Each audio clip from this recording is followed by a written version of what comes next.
दोस्तों नमस्कार, ये है मार्गदर्शन फॉर सिविल सर्विसेज। मैं अनुराग चौधरी। दोस्तों, नागरिक शास्त्र अथवा राजनीति विज्ञान के महत्वपूर्ण प्रश्नों के अध्ययन के क्रम में इस वीडियो में प्रस्तुत है निर्वाचन प्रणालियों से संबंधित महत्वपूर्ण प्रश्नों का रिवीजन, जो आपके आगामी विभिन्न परीक्षाओं जैसे TGT, PGT, LT grade, government inter college प्रवक्ता, गवर्नमेंट डिग्री कॉलेज, उच्चतर शिक्षा असिस्टेंट प्रोफेसर, केंद्रीय विद्यालय संगठन और नेट जेआरएफ राजनीति विज्ञान के लिए बहुत ही उपयोगी है। तो आइए शुरू करते हैं निर्वाचन प्रणाली से संबंधित महत्वपूर्ण प्रश्नों को। पहला प्रश्न बहुत ही महत्वपूर्ण है। आप देख सकते हैं, जॉन स्टुअर्ट मिल के द्वारा जिन चुनावी सुधारों का समर्थन किया गया उसमें शामिल थे। देखिए, आनुपातिक प्रतिनिधित्व, बहुल मतदान, खुला मतदान और महिला मताधिकार। तो कूट की सहायता से सही उत्तर का चयन करिए। सही उत्तर उपरोक्त सभी। दोस्तों, आप जान लीजिए कि जॉन स्टुअर्ट मिल ने अपनी रचना रिप्रेजेंटेटिव गवर्नमेंट यानी प्रतिनिध्यात्मक सरकार में लोकतांत्रिक पद्धति में अनेक सुधारों का वर्णन किया है, जिसमें अल्पसंख्यक लोगों के लिए आनुपातिक प्रतिनिधित्व, शिक्षा के आधार पर बहुल मताधिकार और बेंथम के गुप्त मतदान के स्थान पर खुली मतदान प्रक्रिया और महिला मताधिकार का जोरदार समर्थन। ये सभी आप जान लीजिए कि जॉन स्टुअर्ट मिल द्वारा चुनावी सुधारों के लिए ये सभी बातें कही गई थीं। अगला प्रश्न है, निम्नलिखित में से कौन एक सार्वभौम वयस्क मताधिकार के प्रबल विरोधियों में से एक था? Marks, JS. मिल, रूसो और लाक। तो सही उत्तर जे.एस. मिल। दोस्तों, राजनीतिक जीवन के संचालन में सबसे अधिक बुद्धिमान सदस्यों की बुद्धि और सदाचार का प्रभाव पड़े, इस उद्देश्य से मिल ने सार्वभौम वयस्क मताधिकार का प्रबल विरोध किया था। उन्होंने सुझाव रखा कि शासकों का चुनाव अज्ञानी और विवेकहीन जनता पर नहीं छोड़ा जाना चाहिए, क्योंकि इससे सामूहिक साधारण बुद्धि के द्वारा शासन के दोष कम हो जाएंगे। रिप्रेजेंटेटिव गवर्नमेंट में मिल ने आनुपातिक प्रतिनिधित्व और बहुल मतदान का सुझाव दिया था और उन्होंने जोर दिया कि मतदान का अधिकार केवल उन्हीं व्यक्तियों को मिलना चाहिए जिनका एक बौद्धिक स्तर हो। अगला है, किस विचारक ने महिला मताधिकार का प्रबल समर्थन किया है? आपको बताना है। तो सही उत्तर जे.एस. मिल ने। जे.एस. मिल ने महिला मताधिकार का प्रबल समर्थन किया है। 19वीं शताब्दी में यूरोप में महिला मताधिकार काफ़ी चर्चा का विषय रहा और बेंथम, मिल, थॉमस एयर और सिज्विक आदि विद्वानों ने इन अनेक आधारों पर महिलाओं को मताधिकार दिए जाने का समर्थन किया है। तो याद रखिएगा, जे.एस. मिल ने महिला मताधिकार का प्रबल समर्थन किया है। अगला है, सामान्य निर्वाचन के लिए एक निर्वाचन क्षेत्र का निर्धारण किया जाता है किसके द्वारा? राष्ट्रपति के द्वारा, भारत के निर्वाचन आयोग द्वारा, जनगणना द्वारा या परिसीमन आयोग के द्वारा? तो सही उत्तर परिसीमन आयोग के द्वारा। दोस्तों, सामान्य निर्वाचन के लिए निर्वाचन क्षेत्र का निर्धारण परिसीमन आयोग द्वारा किया जाता है।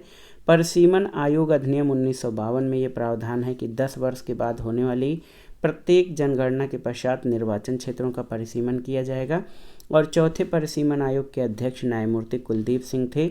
इस आयोग का गठन 12 जुलाई 2002 को किया गया था और परिसीमन आयोग का अध्यक्ष उच्चतम न्यायालय का कोई वर्तमान या सेवानिवृत्त न्यायाधीश होता है।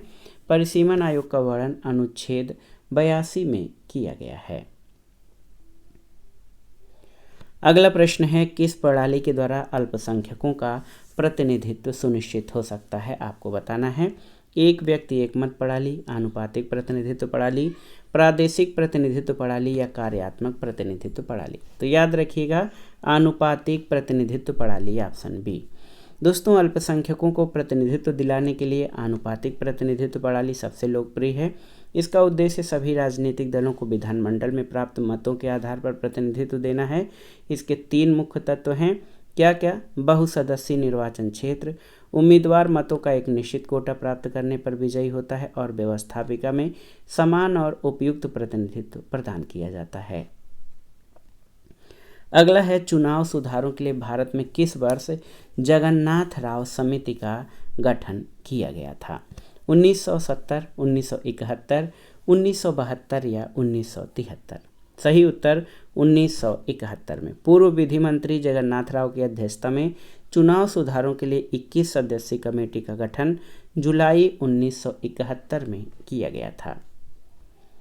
अगला प्रश्न है वह मतदान व्यवस्था जिसमें मतदाता किसी प्रत्याशी को एक से अधिक मत दे सकता है क्या कहलाती है?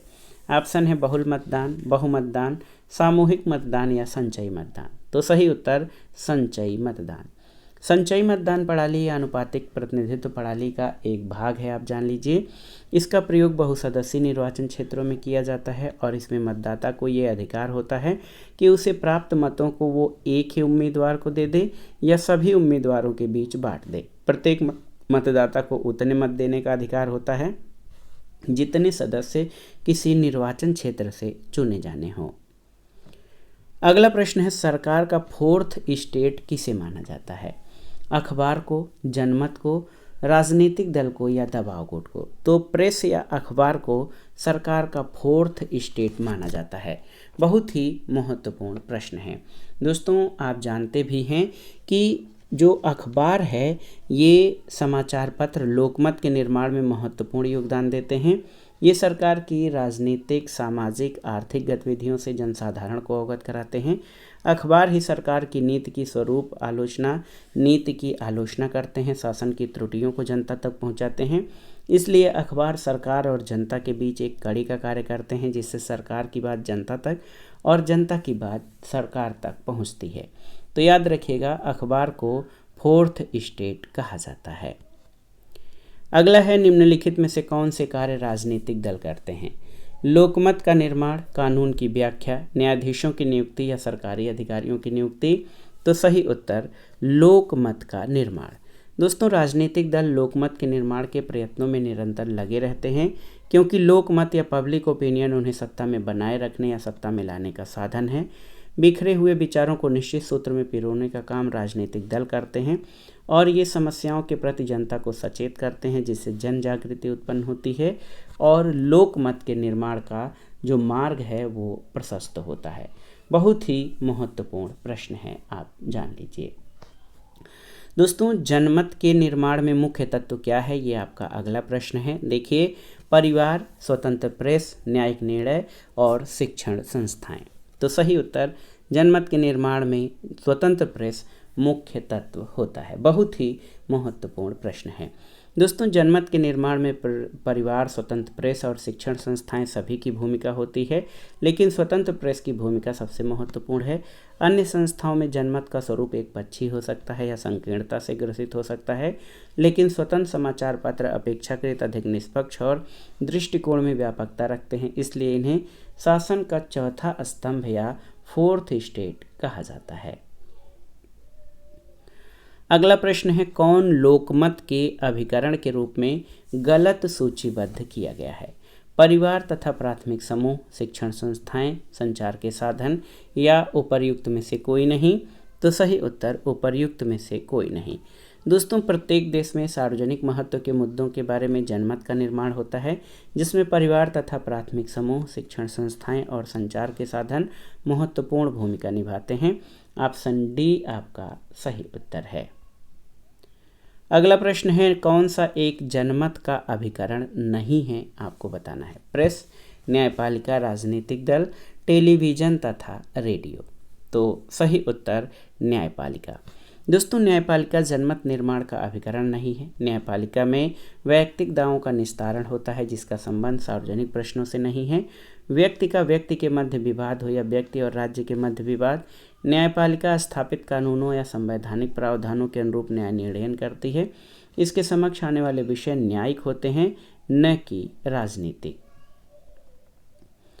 अगला प्रश्न है स्वस्थ लोकमत के निर्माण में बाधा है क्या? स्वतंत्र प्रेस, निरक्षरता, स्वस्थ तथा सशक्त राजनीतिक दल या सांप्रदायिकता का अभाव? तो याद रखिएगा निरक्षरता या अज्ञानता दोस्तों ये स्वस्थ लोकमत के निर्माण में बाधा है। निरक्षरता स्वस्थ लोकमत के निर्माण में सबसे बड़ी बाधा है। समाचार पत्र या अन्य माध्यमों से विभिन्न विषयों का ज्ञान प्राप्त करना और परस्पर विचारों का आदान प्रदान करना साक्षरता के बिना संभव नहीं। निरक्षर व्यक्ति अपुष्ट स्रोतों या अफवाहों से अपने मत का निर्धारण करते हैं जिससे लोकतांत्रिक प्रणाली भीड़ तंत्र के रूप में प्रकट होने लगती है।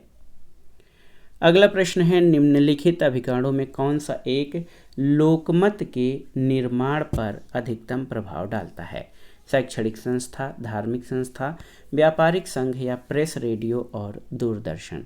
तो याद रखिएगा, प्रेस, रेडियो और दूरदर्शन लोकमत के निर्माण पर अधिकतम प्रभाव डालता है। प्रेस, रेडियो और दूरदर्शन लोकमत के निर्माण में अधिकतम प्रभाव डालते हैं। इन संचार साधनों में से एक विचार सब तक पहुंचाया जाता है। सार्वजनिक प्रश्नों पर एक विवाद सा चलता है और विभिन्न विचार विकल्पों में किसी एक पर पहुंचा जाता है। निष्पक्ष समाचार पत्रों को स्वस्थ जनमत का सजग प्रहरी और लोकतंत्र का धर्मग्रंथ कहा जाता है। रेडियो और दूरदर्शन तत्कालीन राजनीतिक, सामाजिक और आर्थिक समस्याओं पर भाषण, टिप्पणियाँ, वार्ताएं और वाद विवाद प्रकाशित करके लोकमत के निर्माण में महत्वपूर्ण भूमिका निभाते हैं। अगला प्रश्न है, कौन सा लोकमत से संबंधित नहीं है? बहुत ही महत्वपूर्ण प्रश्न है। कौन सा लोकमत से संबंधित नहीं है? ये समुदाय के लिए हित प्रबंध है, ये अल्पसंख्यक हित के लिए प्रबंध है, ये नागरिक समाज हित के लिए प्रबंध है, या ये सामान्य जनता के हित के लिए प्रबंध है? कौन सा लोकमत से संबंधित नहीं है? तो सही उत्तर ऑप्शन बी कि ये अल्पसंख्यक हित के लिए प्रबंध है, ये लोकमत से संबंधित नहीं है। और आप जान लीजिए, लोकतांत्रिक जो शासन प्रणाली होती है दोस्तों, उसमें सामाजिक जीवन में विभिन्न संगठनों की भूमिका बहुत ही महत्वपूर्ण होती है, आप सभी जानते हैं। और जीवन के विभिन्न संगठनों में अंतःक्रिया यानी इंटरेक्शन चलती रहती है। कुछ संगठन सार्वजनिक हितों के प्रतिकूल आचरण में संलग्न हो जाते हैं। ऐसे कार्यों में सशक्त रोक केवल लोकमत ही लगा सकता है। और अल्पसंख्यक हित संकीर्णता पर आधारित हैं, जबकि लोकमत व्यापक दृष्टिकोण से मसले पर विचार करते हुए अपना दृष्टिकोण बनाता है। तो आप जान लीजिए कि लोकमत जनता की ऐसी इच्छाओं का मत होता है जिसका उद्देश्य सामूहिक कल्याण हो। अगला प्रश्न है, निम्नलिखित में से कौन सा कथन सत्य है? आपको बताना है। बहुत ही महत्वपूर्ण प्रश्न है, कौन सा कथन सत्य है? जनमत का सृजन कानून द्वारा होता है। जनमत सामान्यतः कानून तथा जनमत परस्पर सदृश होते हैं। जनमत और कानून में परस्पर कोई संबंध नहीं होता। सामान्यतः कानून और जनमत परस्पर विरोधी होते हैं। तो सही उत्तर सामान्यतः कानून तथा जनमत परस्पर सदृश होते हैं, ये आपका सही है।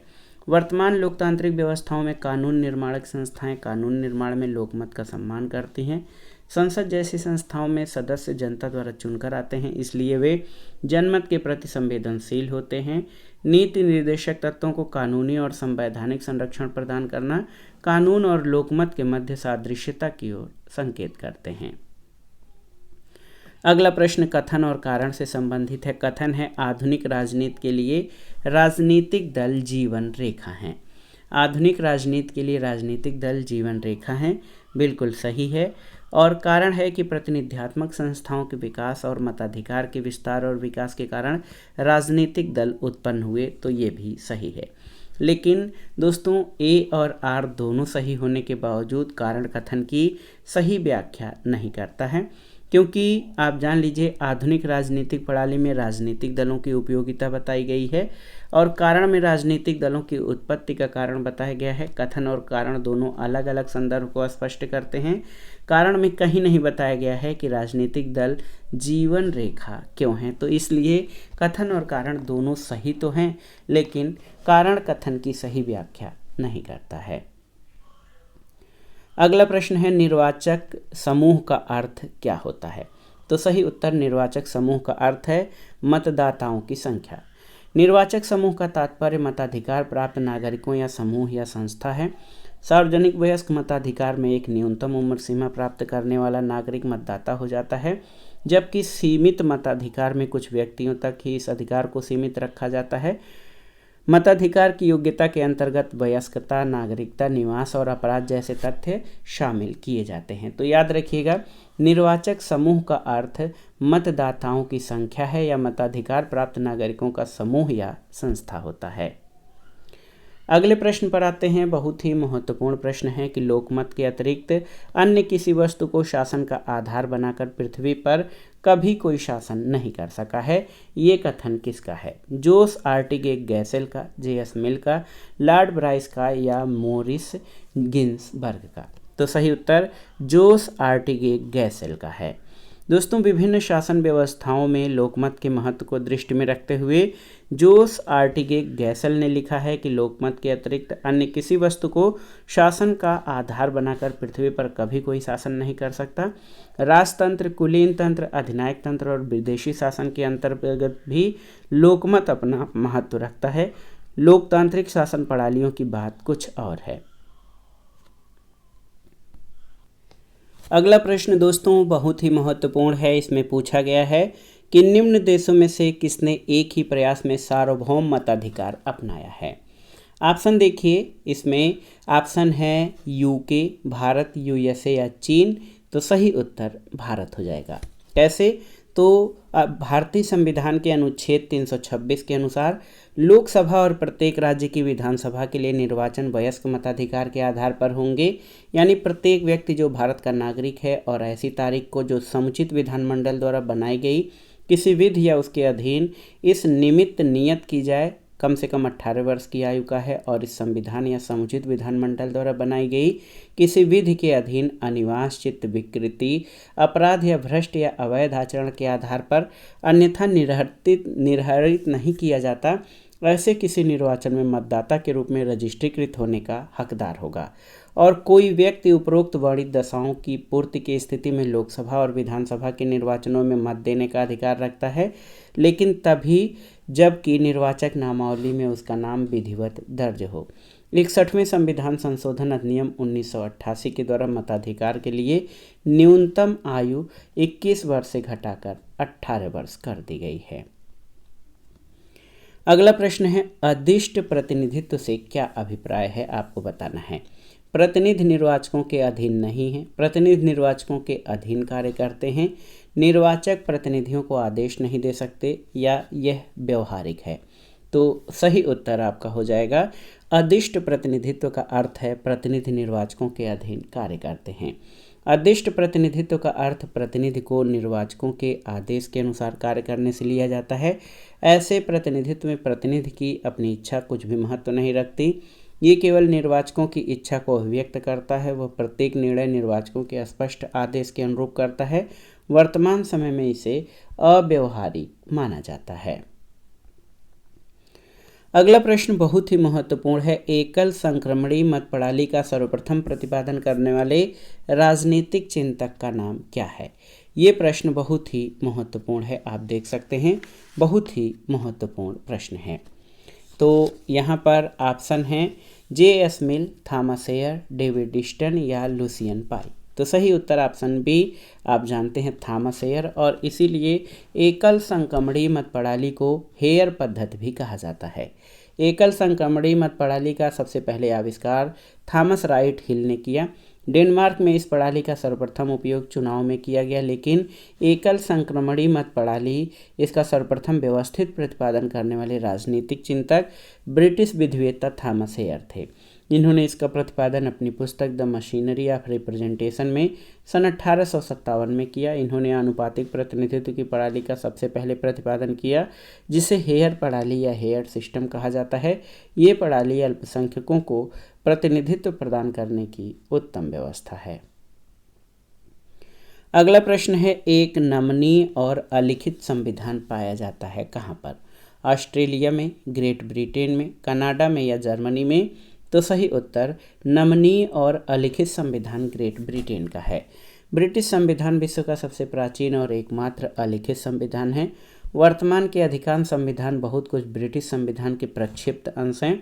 ब्रिटिश संविधान की प्रमुख विशेषताएं हैं विकसित संविधान, अलिखित संविधान, एकात्मक संविधान, विधि का शासन, लचीला संविधान, संसद की सर्वोच्चता, संसदीय शासन प्रणाली, सीमित राजतंत्र और द्विदलीय पद्धति।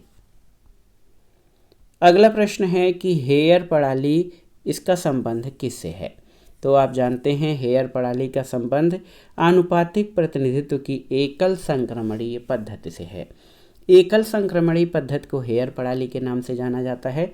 एकल संक्रमणी मत प्रणाली में प्रत्येक मतदाता वोट तो एक ही देता है, किंतु वह मतदाता पत्र पर अपनी पसंद के 1, 2, 3, 4 लिखकर वरीयता क्रम में प्रदर्शित करेगा कि वो किस क्रम में उम्मीदवारों को पसंद करता है, चाहे कितने ही प्रत्याशी क्यों न खड़े हों। इसमें निर्वाचन क्षेत्र में न्यूनतम 3 सदस्य होने चाहिए।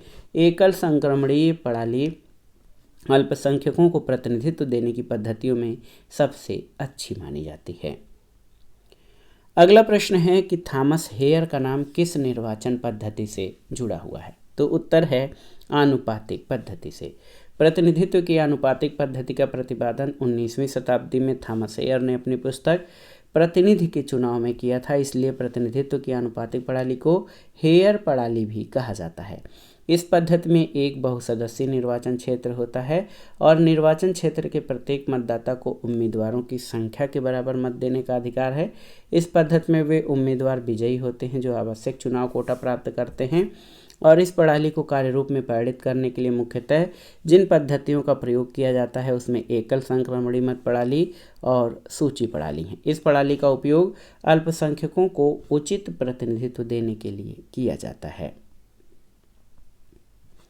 अगला प्रश्न बहुत ही महत्वपूर्ण है, आप देख सकते हैं दोस्तों। महत्वपूर्ण प्रश्न है कि निम्नलिखित पर समानुपातिक प्रतिनिधित्व प्रणाली के आधार पर विचार कीजिए और दिए गए कूट की सहायता से सही उत्तर का चयन करें। बहुत ही महत्वपूर्ण प्रश्न है। देखिए, बहुसदस्यीय निर्वाचन प्रणाली बिल्कुल सही। एक मत किंतु हस्तांतरित मत प्रणाली सही है। उम्मीदवार की अधिक संख्या मत प्राप्ति के आधार पर निर्वाचित घोषित होगा, सही नहीं है। विजयी होने वाले को निर्वाचन कोटा के अनुरूप मत प्राप्त करना होता है। तो देखिए 1, 2 और 4 आपके सही हैं। ऑप्शन बी सही उत्तर हो जाएगा। ये जो है आनुपातिक या समानुपातिक प्रतिनिधित्व प्रणाली के अंतर्गत। दोस्तों याद रखिएगा, समानुपातिक प्रतिनिधित्व प्रणाली में प्रतिनिधित्व को अधिक न्यायोचित बनाने के लिए सभी वर्गों, दलों, हितों तथा समूहों को उनके समर्थन के अनुपात में प्रतिनिधित्व उपलब्ध कराने की व्यवस्था होती है। इस प्रणाली के 3 मुख्य प्रकार हैं। प्रथम एकत्रीभूत प्रणाली, द्वितीय एकल संक्रमणी मत प्रणाली और तृतीय सूची प्रणाली। इसमें विकल्प 1, 2 और 4 सत्य हैं, क्योंकि अधिक संख्या में मत प्राप्ति के आधार पर उम्मीदवार को निर्वाचित होना सामान्य बहुमत प्रणाली की विशेषता है, न कि समानुपातिक प्रतिनिधित्व प्रणाली की। अगला प्रश्न बहुत ही महत्वपूर्ण है कि निर्वाचन की सूची पद्धति से प्रमुखतः किसको लाभ होता है? ऑप्शन है धनी निर्दलीय प्रत्याशियों को, निर्धन युवा प्रत्याशियों को, समूहों और दलों को या श्रमिक संघ के निर्दल प्रत्याशियों को। तो सही उत्तर समूहों और दलों को। निर्वाचन की सूची पद्धति में समूह और दलों को लाभ होता है। राजनीतिक दलों के विकास के कारण आजकल चुनाव दलीय आधार पर होने लगे हैं, जिसमें उम्मीदवारों का विशेष महत्व नहीं रहता। यही कारण है कि आनुपातिक प्रतिनिधित्व प्रणाली में सूची व्यवस्था का प्रयोग किया जाने लगा है। इसे सूची प्रणाली इसलिए कहा जाता है क्योंकि इसमें उम्मीदवार व्यक्तिगत रूप से चुनाव नहीं लड़ते, वरन राजनीतिक दलों की सूचियां चुनाव मैदान में होती हैं। इसमें मतदाता विभिन्न सूचियों में से किसी एक सूची को मत देता है। दलों को स्थानों का वितरण सूचियों को मिले मतों के आधार पर किया जाता है और इसके लिए सामान्यतः 3 विधियों का प्रयोग किया जाता है। अधिकतम शेषफल व्यवस्था, डी होंडंट या उच्चतम औसत व्यवस्था, 5% धारा व्यवस्था। सूची प्रणाली में जो निर्वाचन क्षेत्र है ये बहुसदस्यीय होता है। अगला प्रश्न है अल्पसंख्यकों को प्रतिनिधित्व देने की कौन सी पद्धति नहीं है? ऑप्शन है द्वितीय मतदान प्रणाली, पृथक निर्वाचन प्रणाली, व्यावसायिक प्रतिनिधित्व प्रणाली या सूची प्रणाली। तो सही उत्तर द्वितीय मतदान प्रणाली। ये अल्पसंख्यकों को प्रतिनिधित्व देने की प्रणाली नहीं है। अल्पसंख्यकों को प्रतिनिधित्व देने वाली प्रमुख प्रणालियों में आनुपातिक प्रतिनिधित्व प्रणाली, जिसके अंतर्गत एकल संक्रमणी मत प्रणाली तथा सूची प्रणाली है, सीमित मत प्रणाली तथा एकत्रित मत प्रणाली, पृथक निर्वाचन प्रणाली या सांप्रदायिक प्रतिनिधित्व प्रणाली, व्यावसायिक प्रतिनिधित्व तथा स्थानों के आरक्षण की प्रणाली है, ताकि उनको या अल्पसंख्यकों को प्रतिनिधित्व दिया जा सके। अगला प्रश्न है सूची प्रणाली के अंतर्गत प्रत्येक मतदाता क्या करता है? एक पूरी सूची को अपना मत देता है, विभिन्न सूचियों से उम्मीदवारों का चयन करता है, उम्मीदवारों में से अपनी सूची बना सकता है या जिस सूची को अपना मत देता है उसमें उम्मीदवारों की प्राथमिकता इंगित करता है। तो सही उत्तर एक पूरी सूची को अपना मत देता है। दोस्तों, सूची प्रणाली के तहत प्रत्येक मतदाता एक पूरी सूची को अपना मत देता है। सूची प्रणाली आनुपातिक प्रतिनिधित्व की एक प्रमुख पद्धति है। इसका उपयोग बहुसदस्यीय निर्वाचन क्षेत्रों में किया जाता है। जितने सदस्य चुने जाने होते हैं, प्रत्येक पार्टी उतने उम्मीदवारों की सूचियां मतदाताओं को सौंपती है। प्रत्येक मतदाता किसी न किसी सूची के पक्ष में अपना मतदान करता है और किसी उम्मीदवार के पक्ष में नहीं। इस प्रकार इस प्रणाली में मतदाता एक पूरी लिस्ट या सूची को मत देता है।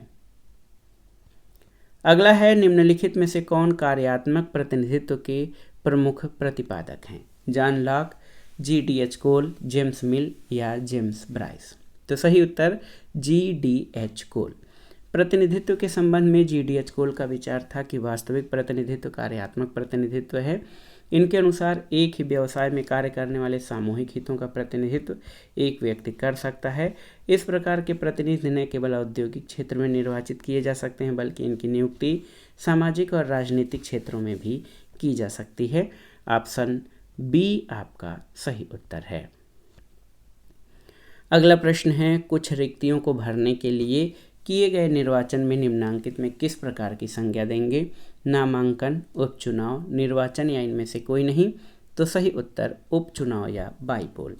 दोस्तों, कुछ रिक्तियों को भरने के लिए जो निर्वाचन किया जाता है उसको उपचुनाव कहते हैं। ऐसी स्थितियों में कब चुनाव कराए जाते हैं?